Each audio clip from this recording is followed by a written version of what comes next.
नमस्कार, देश न्यूज में आपका स्वागत है और मैं हूं आपके साथ स्नेहा तिवारी। मध्य प्रदेश विधानसभा चुनाव को लेकर उत्तर प्रदेश की सीमा से सटे विधानसभा में यूपी के नेता चुनाव लड़ने की तेजी से तैयारी में जुटे हुए हैं। चंबल से लेकर बुंदेलखंड और विंध्य तक उत्तर प्रदेश के नेता चुनाव के पहले ही सक्रिय हो गए हैं। करीब 10 सीटें ऐसी हैं जहां बाहरी नेता चुनाव लड़ने के लिए सक्रिय नजर आ रहे हैं। वहीं हम बात कर रहे हैं एमपी विधानसभा चुनाव की, तो यूपी की खतौली के पूर्व विधायक करतार सिंह भड़ाना ने मुरैना लोकसभा सीट से 2019 में चुनाव लड़ा था। वो चुनाव पहले कभी मुरैना लोकसभा में एक्टिव नहीं दिखे हैं। सीधे प्रत्याशी घोषित होने के बाद आक्रामक अंदाज में चुनाव प्रचार किया है और 1,29,380 वोट लेकर तीसरे नंबर पर आए हैं। चलिए जानते हैं कि किन सीटों पर यूपी के नेता एक्टिव नजर आ रहे हैं। सबसे पहले हम बात करते हैं निवाड़ी की। तो इस विधानसभा सीट में 1998 में पहली बार उत्तर प्रदेश के समाजवादी पार्टी के दीप नारायण सिंह यादव ने चुनाव लड़ा। इसके बाद 2003 में सपा के ही नेता हरगोविंद कुशवाहा ने चुनाव लड़ा। फिर 2008 में दीप नारायण यादव की पत्नी मीरा यादव ने चुनाव लड़ा और विधायक बनी मीरा 2013 और 2018 के विधानसभा चुनाव में समाजवादी पार्टी की उम्मीदवार बनी, लेकिन दोनों बार उन्हें हार का सामना करना पड़ा। इस बार फिर से मीरा यादव विधानसभा चुनाव के लिए समाजवादी पार्टी की उम्मीदवार घोषित की गई हैं। 2018 के विधानसभा चुनाव में झांसी जिले में रहने वाले कैप्टन सुरेंद्र सिंह यादव को कांग्रेस ने उम्मीदवार बनाया था। उन्हें भी हार का सामना करना पड़ा था। कैप्टन फिर से कांग्रेस से टिकट की दावेदारी कर रहे हैं। वहीं अगर हम पृथ्वीपुर की बात करें तो पृथ्वीपुर साल 2008 में पहली बार परिसीमन के बाद बनी विधानसभा सीट पर समाजवादी पार्टी ने उत्तर प्रदेश के रहने वाले चंदन सिंह कुशवाहा को उम्मीदवार बनाया था। फिर 2013 के विधानसभा चुनाव में उत्तर प्रदेश के रहने वाले महान दल के राष्ट्रीय अध्यक्ष केशव देव मौर्य ने चुनाव लड़ा था। इसी चुनाव में उत्तर प्रदेश के ही नेता संजीव यादव समाजवादी पार्टी के टिकट पर चुनाव लड़े हैं। 2018 के विधानसभा चुनाव में ललितपुर जिले के रहने वाले समाजवादी पार्टी के नेता डॉक्टर शिशुपाल सिंह यादव ने सपा प्रत्याशी के तौर पर चुनाव लड़ा था। उन्हें करीब 45,000 वोट मिले और वे दूसरे नंबर पर रहे। इसके बाद शिशुपाल ने बीजेपी ज्वाइन कर ली और पृथ्वीपुर से बीजेपी की टिकट पर उपचुनाव में जीत दर्ज कर विधायक बन चुके थे। हम बात कर रहे हैं यहाँ पे एमपी के विधानसभा चुनाव की, जहां पर यूपी के प्रत्याशी जो है यहाँ पर चुनाव लड़ने के लिए तैयार हैं। वहीं अगर हम टीकमगढ़ की बात करें तो यूपी की गरौठा सीट से सपा के तत्कालीन विधायक दीप नारायण सिंह यादव के चचेरे भाई चरण सिंह यादव ने टीकमगढ़ सीट से सपा के टिकट पर चुनाव लड़ा था और 13,604 वोट हासिल कर तीसरे नंबर पर रहे थे। वहीं अगर पन्ना की बात करें तो 2018 में पन्ना विधानसभा से यूपी की गरौठा सीट के पूर्व सपा विधायक जो हैं, उन्होंने दीप नारायण सिंह यादव के चचेरे भाई चरण सिंह यादव की पत्नी अनुपमा ने बसपा के टिकट पर चुनाव लड़ा और 22,818 वोट हासिल कर वह तीसरे नंबर पर रही हैं। वहीं अगर हम यहाँ की विधानसभा सीटें की बात करें और पन्ना विधानसभा में यूपी के बांदा जिले के रहने वाले लोधी महेंद्र पाल वर्मा 2 बार चुनाव लड़ चुके हैं और 2013 में महेंद्र पाल बीएसपी के टिकट पर चुनाव लड़े और 25,742 वोट हासिल कर दूसरे नंबर पर रहे। लेकिन 2018 के चुनाव में वह जन अधिकार पार्टी के टिकट पर चुनाव लड़े और 10,973 वोट पाकर चौथे नंबर पहुंच गए। अब वह समाजवादी पार्टी के टिकट पर चुनाव लड़ने की तैयारी कर रहे हैं। बात यहाँ एमपी के विधानसभा चुनाव की हो रही है। साथ ही साथ अगर हम खजुराहो लोकसभा सीट पर डकैत शिव कुमार पटेल उर्फ ददुआ के बेटे वीर सिंह पटेल को समाजवादी पार्टी ने प्रत्याशी बनाया था।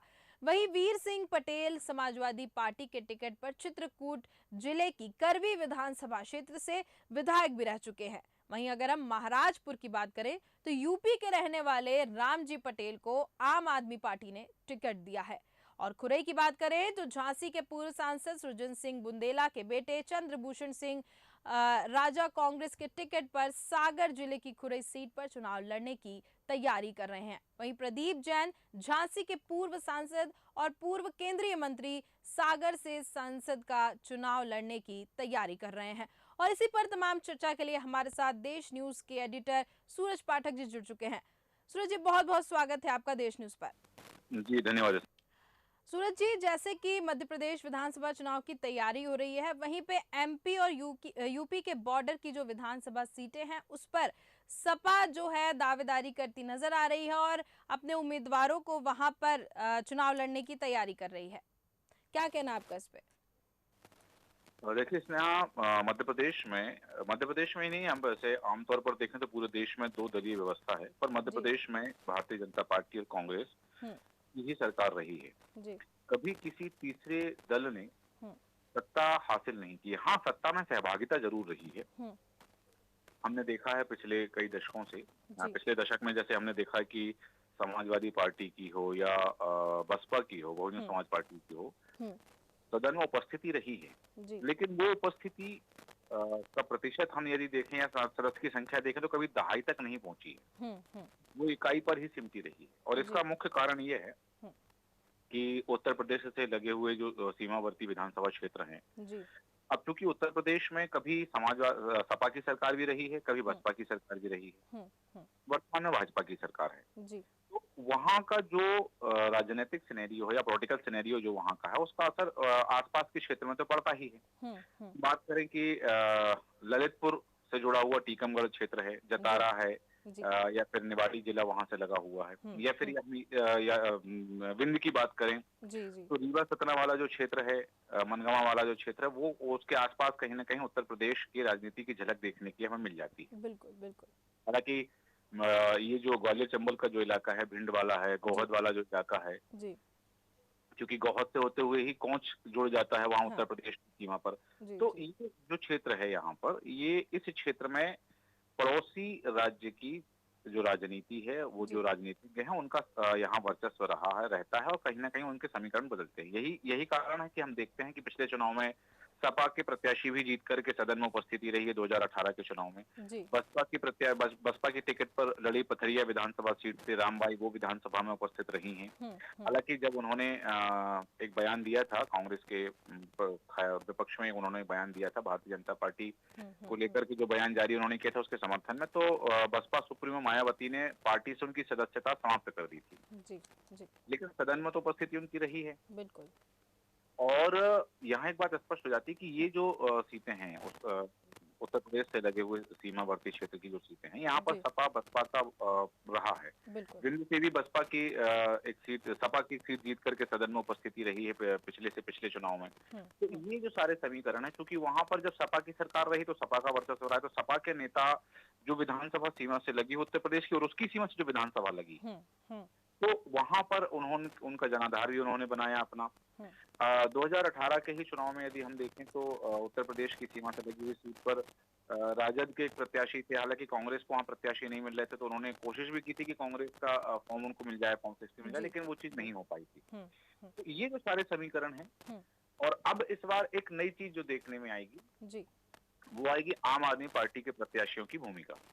बिल्कुल। क्योंकि आम आदमी पार्टी भी पूरे जोर शोर से चुनाव में दमखम लगा रही है और अपना भाग्य आजमा रही है। बिल्कुल। बिल्कुल। आम आदमी पार्टी को केवल उपस्थिति दर्ज कर, आम आदमी पार्टी मध्य प्रदेश में जीतकर सरकार बना लेगी, ऐसे कोई समीकरण नहीं है। बस आम आदमी पार्टी की सदन में उपस्थिति हो जाएगी। बिल्कुल। बिल्कुल। तो यहाँ एक ये बात है कि जैसे कि अभी निकाय चुनाव में जो परिणाम हमने देखे कि सिंगरौली से आम आदमी पार्टी की महापौर बनी है। हाँ। हाँ। तो वहां हो सकता है कि आम आदमी पार्टी ने जिस तरह से काम किए हैं, वहां की जो महापौर है उन्होंने जो काम किए हैं, उन कामों को लेकर के लोगों का भरोसा आम आदमी पार्टी की ओर बढ़ेगा। बिल्कुल। बिल्कुल। या फिर उन्होंने या ये भी उसका दुष्परिणाम भी हो सकता है कि यदि वो जो महापौर तो जीत गई हैं, लेकिन यदि उन्होंने जनता की अपेक्षाओं के अनुरूप कार्य नहीं किया, जनता नाराज होगी, तो उसका खामियाजा भी आम आदमी पार्टी को ही भुगतना पड़ेगा। लेकिन जिस तरह से वर्तमान में देखा जा रहा है कि चाहे ग्वालियर भिंड वाला, क्योंकि वहाँ जो सिंगरौली महापौर है उन्होंने ग्वालियर भिंड में जाकर के, गोहद में जाकर के सभाएं भी की हैं। आम आदमी पार्टी के कार्यकर्ता बढ़े हैं मध्य प्रदेश में। जी। आम आदमी पार्टी ने कुछ प्रत्याशी अपने घोषित कर दिए हैं। तो उन वो तैयारी में भी लगे हुए हैं। बिल्कुल। यहाँ सबसे बड़ी बात जो आएगी कि आम आदमी पार्टी हो, समाजवादी पार्टी हो या फिर बसपा हो, इनके प्रत्याशी जिन विधानसभा सीटों पर खड़े हो रहे हैं, जी। उन विधानसभा सीटों पर भारतीय जनता पार्टी और कांग्रेस के प्रत्याशी भी खड़े होंगे। बिल्कुल। तो इन इन दूसरे प्रत्याशियों, ये दूसरी पार्टी है, जैसे कि हालांकि 3-4 तो नई पार्टियों का गठन हुआ है जो इस बार राज्य में चुनाव लड़ेंगी। और भगवा पार्टी ने भी कहा कि 230 विधानसभा चुनाव पर वो 230 सीटों पर विधानसभा चुनाव लड़ेगी। यदि हम गोंडवाना क्षेत्र में देख लें तो गोंडवाना गणतंत्र पार्टी अपना चुनाव लड़ती है। तो वहां पर जहां जहां दूसरी पार्टियों के प्रत्याशी होंगे, बिल्कुल, क्योंकि एक चीज यहाँ एक समीकरण और आते हैं कि जो पार्टी के फॉर्म पर, पार्टी के चुनाव चिन्ह पर चुनाव लड़ते हैं, उनके अलावा कुछ निर्दलीय प्रत्याशी भी होते हैं। निर्दलीय प्रत्याशियों का अपना क्या, क्योंकि हमने पिछले 2018 के चुनाव में देखे कि 2 निर्दलीय प्रत्याशी सदन में जीत करके आए थे जी। और उनका भी अपना जनाधार था। हालांकि उन्होंने पार्टी से टिकट मांगी थी, पार्टी ने टिकट नहीं दी तो उन्होंने निर्दलीय नामांकन भर दिया और फिर उन्होंने पार्टी के ही प्रत्याशी को हरा दिया। बिल्कुल। तो यदि ये जो चीजें होती हैं कि पार्टी को भी इन चीजों का ध्यान रखना पड़ेगा और रखना चाहिए कि जो प्रत्याशी वहां से दावेदार है, जो उम्मीदवारी कर रहा है, उसका जनाधार कितना है। यदि वो उसको टिकट नहीं दी गई तो यदि वो निर्दलीय प्रत्याशी बनकर चुनाव लड़ेगा तो उनकी पार्टी को नुकसान हो सकता है, तो उनकी सीटें कम हो सकती हैं। तो उत्तर प्रदेश की सीमा से लगी हुई विधानसभा सीटों पर ये एक विशेष समीकरण है कि यदि इन पार्टियों के प्रत्याशी खड़े होते हैं तो भारतीय जनता पार्टी के प्रत्याशियों को और कांग्रेस के प्रत्याशियों को कितना नुकसान हो सकता है, ये एक बड़ी फेरबदल वाली बात होती है। क्योंकि इन सीटों पर, जो सीमावर्ती सीटों में, यहाँ पर जीत हार का अंतर बहुत ज्यादा नहीं होता है, क्योंकि यहाँ पर इन पार्टियों का जो वर्चस्व है, इन पार्टियों के प्रत्याशियों का जो जनाधार है, क्योंकि जैसा कि अभी पिछले दिनों जो सिनेरियो चल रहा था इंडी गठबंधन को लेकर के, इंडी अलायंस को लेकर के, कि सपा ने भी कहा था, बसपा ने भी प्रत्याशी घोषित कर दिए हैं कुछ सीटों पर, सपा के भी कुछ प्रत्याशी घोषित हो गए, आम आदमी पार्टी के प्रत्याशी घोषित हो गए हैं। यदि यहाँ लोकसभा चुनाव के लिए इनका गठबंधन है, जो कहा जाता है कि ये जो गठबंधन है इंडी अलायंस जो है, ये लोकसभा चुनाव के लिए, विधानसभा चुनाव में सब अपने अपने पे इंडिविजुअल प्रत्याशी खड़े कर रहे हैं। तो इसका नुकसान, इसका खामियाजा कांग्रेस को भुगतना पड़ सकता है। क्योंकि एक बात और है कि जो कांग्रेस के मतदाता हैं, क्योंकि भारतीय जनता पार्टी का जो परंपरागत मतदाता है, वो कोई भी प्रत्याशी आ जाए, कोई भी पार्टी आ जाए, वो परंपरागत मतदाता जो है, वो परंपरागत मतदाता भारतीय जनता पार्टी के पक्ष में वोट करेगा। कांग्रेस का जो परंपरागत मतदाता है वो कांग्रेस के पक्ष में वोट करेगा।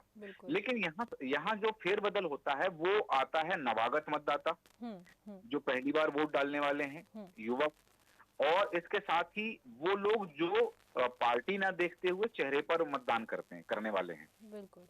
कुछ लोग होते हैं जो क्षेत्रीय चेहरे की बात करते हैं, क्षेत्रीय समस्याओं की बात करते हैं या अपने क्षेत्र की बात करते हैं। इसके अलावा एक विशेष समीकरण आता है जो है जातिगत समीकरण।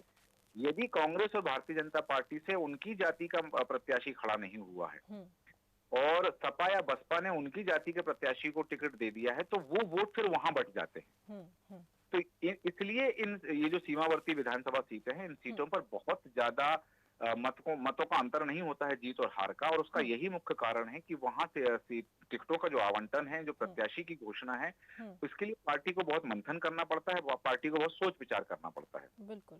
जैसे लाहौर की सीट की हम बात करें तो लाहौर की सीट डॉक्टर गोविंद सिंह जीतते चले आ रहे हैं और भारतीय जनता पार्टी ने उस सीट को आकांक्षी सीट का नाम दिया हुआ है।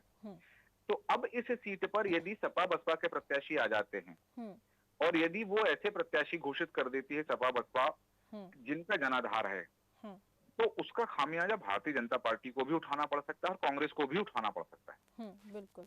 यहाँ सबसे बड़ी बात है कि सपा ने प्रत्याशी घोषित किए हैं, 4 प्रत्याशी घोषित कर चुकी है, बसपा अपने 7 प्रत्याशी घोषित कर चुकी है मध्य प्रदेश में। तो ऐसी स्थिति में केवल यह, क्योंकि चुनाव टक्कर का तो होता है, लेकिन जैसे पथरिया सीट की मैंने बात की, ये पथरिया विधानसभा सीट पर बसपा की प्रत्याशी जो रही हैं रामबाई, वो चुनाव जीत करके आ गई। हालांकि उनके पति का फिर प्रकरण हुआ, फरारी में रहे कुछ दिन, पुलिस उनको तलाश करती रही हत्या के एक प्रकरण में, ये अलग सिनेरियो आ जाते हैं। लेकिन यहाँ एक बात तो आई कि सपा, जो पथरिया सीट पर भारतीय जनता पार्टी और कांग्रेस के प्रत्याशी जीत कर नहीं आए, वहां से बसपा की प्रत्याशी जीत कर आएंगे। ऐसी ही ये जो सीटें आएंगी, सीमावर्ती इलाके वाली सीटें आएंगी, चाहे वो विंध्य क्षेत्र में देख लें, ग्वालियर चंबल क्षेत्र में यदि हम देख लें, तो इन पर सपा और बसपा अपना असर तो दिखाएगी। अब वो जीतकर आ पाए या ना आ पाए, लेकिन वो किसी प्रत्याशी को हराने में भूमिका जरूर निभाते हैं। बिल्कुल बिल्कुल। जी स्नेहा। सूरज जी, जैसे कि यहाँ पे हम भाजपा, कांग्रेस और सपा की बात कर रहे हैं, तो इन तीनों में से सबसे ज़्यादा अगर चुनौतीपूर्ण अगर कुछ सीटों को लेकर चुनौती का सामना करना पड़ेगा, तो उन तीनों में से कौन ऐसी पार्टी है, कौन सी पार्टी है जिसको सबसे ज़्यादा मुश्किलें और चुनौती आ सकती है? यदि सीमावर्ती सभी क्षेत्रों में समाजवादी पार्टी के प्रत्याशी खड़े हो जाते हैं, जी। तो इसके लिए कांग्रेस को एड़ी चोटी का जोर लगाना पड़ेगा, जी। क्योंकि कांग्रेस वर्तमान में विपक्ष में है, हम्म। विपक्ष की भूमिका में है। हम्म। और कांग्रेस का जो प्रदर्शन रहा है, हम्म। जैसे कल की हम बात करें कि भिंड में जन आक्रोश यात्रा निकली थी। हाँ। जन आक्रोश यात्रा में खबरें आई हैं कि वहां जो कांग्रेस के कार्यकर्ता थे वो आग्नेय अस्त्र लहराते हुए चल रहे थे। बिल्कुल। तो ये जो मैसेज जाएगा, हम्म। एक यात्रा निकल जन आक्रोश यात्रा निकल रही है। हम्म। जन आक्रोश यात्रा में आप मतलब लोगों को ये बताने जा रहे हो कि वर्तमान सरकार ने अच्छे काम नहीं किए हैं, या फिर आप अपनी धौंस जमाने जा रहे हैं। बिल्कुल। वहां हथियारों की आवश्यकता क्या है? हम्म। हम्म। ये जो चीजें हैं ये कहीं ना कहीं इम्पैक्ट डालेंगी। बिल्कुल। ये, बिल्कुल। ग्वालियर चंबल इलाके के जैसे हम यदि बात करें, तो जहां जन आशीर्वाद यात्रा निकली भारतीय जनता पार्टी की, हाँ। तो वहां पर महाराज भाजपा और नाराज भाजपा ये साथ साथ नहीं बल्कि आमने सामने दिखाई दी। हम्म। आप वहां पर लोगों का नारे नारे भी लगे। बिल्कुल। और जब वो यात्रा निकल रही थी तो उसी बीच कुछ लोगों ने कांग्रेस का दामन भी थाम लिया। तो ये जो यात्राएं निकल रही है, इनका इम्पैक्ट क्या पड़ेगा? बिल्कुल। जैसे दमोह क्षेत्र में, दमोह जिले में जब जन आक्रोश यात्रा निकली कांग्रेस की, तो वहां पर जो पूर्व मंत्री रहे मुकेश नायक, उनके विरोध में नारे लगे। उनका विरोध वहां साफ स्पष्ट रूप से दिखा है। तो वहां पर सपा यदि सारे सीटों पर प्रत्याशी की घोषणा कर देती, जो सीमावर्ती विधानसभा क्षेत्र, वहां कांग्रेस को ज्यादा मुश्किल होगी। और ऐसा नहीं कि उसका पूरा का पूरा फायदा भारतीय जनता पार्टी को मिल जाएगा, ऐसा नहीं कहा जा सकता है। जी। लेकिन कांग्रेस के लिए चुनौती तो खड़ी करेंगे वो, क्योंकि कांग्रेस के जो मतदाता हैं, अब जो परंपरागत मतदाता हैं, या जिसे हम कोर वोट बैंक कहते हैं, जी। लगभग पिछले 2 दशक से कांग्रेस के कोर वोट बैंक का प्रतिशत घट रहा है। जी। हम 2018 के चुनाव की बात करें तो भले ही 2018 के चुनाव परिणाम न भारतीय जनता पार्टी के पक्ष में थे और न ही कांग्रेस के पक्ष में थे। भारतीय जनता पार्टी 109 सीटों पर सिमट गई थी, कांग्रेस 114 सीटों तक पहुंच गई थी और दूसरे प्रत्याशियों के समर्थन से सरकार बना ली थी। लेकिन भले ही उनकी सीटें ज्यादा थी, लेकिन भारतीय जनता पार्टी को 47,000 वोट ज्यादा मिले थे। जो वोटों का समीकरण रहा है, जो कुल मत पड़े थे 2018 में, उसमें से भारतीय जनता पार्टी को कांग्रेस की अपेक्षा 47,000 वोट ज्यादा मिले थे। ये हमें ध्यान रखना पड़ेगा। तो अगर वो प्रत्याशी, समाजवादी पार्टी के प्रत्याशी पूरे दमखम के साथ, पूरे जोर शोर से अगर मैदान में आते हैं, तो इसका खामियाजा कांग्रेस को भुगतना पड़ेगा, ये तय माना जा रहा है। लेकिन पूरा फायदा भारतीय जनता पार्टी को मिलेगा, इसमें अभी संशय है। तो सूरज जी, कुल मिलाकर यहाँ पर ये स्थिति नजर आ रही है कि भारतीय जनता पार्टी और समाजवादी पार्टी, इन दोनों के बीच टक्कर होगी। नहीं, जैसा कि मैंने कहा कि ये सीटों के समीकरण के आधार पर है। क्योंकि ये जो सीमावर्ती इलाका है, क्योंकि हमने देखा है पिछले चुनावों में, जब सपा की सरकार हुआ करती थी उत्तर प्रदेश में, या बसपा की सरकार हुआ करती थी, तो वहां जो समीकरण चलते थे, जातिगत समीकरण चलते थे। एक समय था जब देश में, बिहार और उत्तर प्रदेश में राजनीति का मतलब केवल जातिगत समीकरण होता था। बिल्कुल बिल्कुल। जब लालू प्रसाद यादव के हाथ में कमान थी बिहार की, तो वहां यादव वर्चस्व रहा है। बिल्कुल। जब उत्तर प्रदेश में अखिलेश यादव के पास सत्ता की कमान थी, तो यहाँ पर यादव वर्चस्व रहा है। जब मायावती के पास कमान थी, तो उस समय जो जिनको कहा जाता है कि दलितों की नेता हैं, वो दलितों की मसीहा हैं, तो उस वर्ग का प्रतिनिधित्व ज्यादा रहा है। तो ये जो सीमावर्ती सीटें हैं, विधानसभा सीटें जो हैं, जो उत्तर प्रदेश के क्षेत्र से लगी हुई विधानसभा सीटें हैं, यहाँ सबसे बड़ा समीकरण आता है जातिगत समीकरणों का। बिल्कुल। जैसे विंध्य का हमने बात कही, तो विंध्य का जो क्षेत्र लगा हुआ है उत्तर प्रदेश की सीमा से, वहां सीधी टक्कर ब्राह्मण और ठाकुरों के बीच होती है। बिल्कुल। और राजनीतिक दल भी उस क्षेत्र में ब्राह्मण और ठाकुरों को ही प्रत्याशी बनाती है। तो ये जो जातिगत समीकरण है, यहाँ पर भी जो है कई सीटों पर हम देखते हैं कि यदि ये जो ग्वालियर चंबल वाला इलाका है, यहाँ की जो सीटें लगी हुई हैं उत्तर प्रदेश की सीमा से, यहाँ पर भी कुछ सीटों पर ब्राह्मणों का वर्चस्व देखा जाता है, कुछ सीटों पर ठाकुरों का वर्चस्व देखा जाता है, और कुछ सीटों पर जैसे जाटव मतदाता अधिक हैं। तो ये जो जातिगत समीकरण बनते हैं, अब भारतीय जनता पार्टी इन सीटों पर किसी प्रत्याशी को घोषित करती है, हम्म।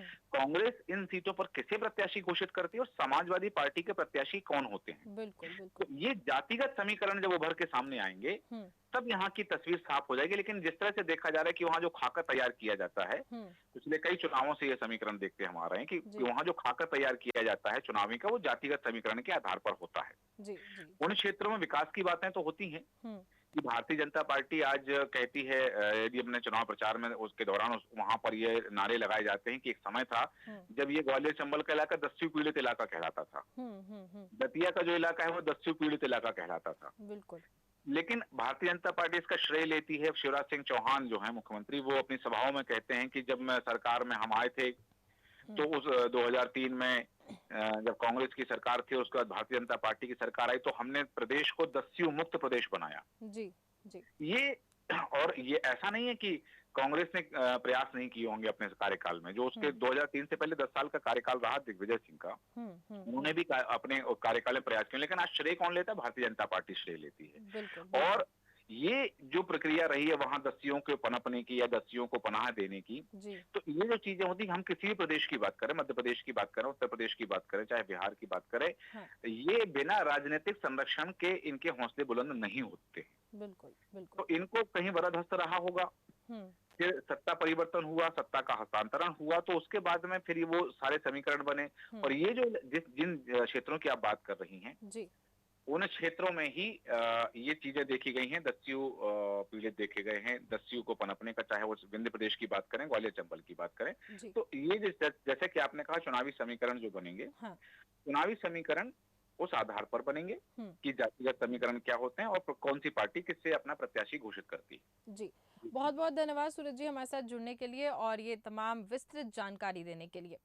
तो हम यहाँ पर मध्य प्रदेश विधानसभा चुनाव की बात कर रहे थे, जहाँ पर मध्य प्रदेश और उत्तर प्रदेश की जो बॉर्डर की सीटें हैं उसको लेकर बात हो रही थी। और यहाँ पे अभी असमंजस की स्थिति बनी हुई है, क्योंकि यहाँ पर ये नज़र आ रहा है कि जातिगत सीटों पर यहाँ पर चुनाव होता है। प्रत्याशी की जाति के हिसाब से वहाँ पे वोटों की जो भागीदारी है वो नज़र आती है।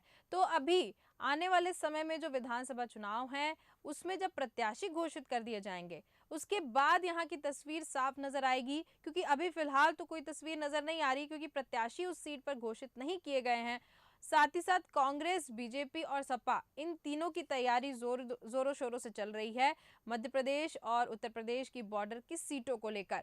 फिलहाल के इस कार्यक्रम में सिर्फ इतना ही। देखते रहिए देश न्यूज। नमस्कार।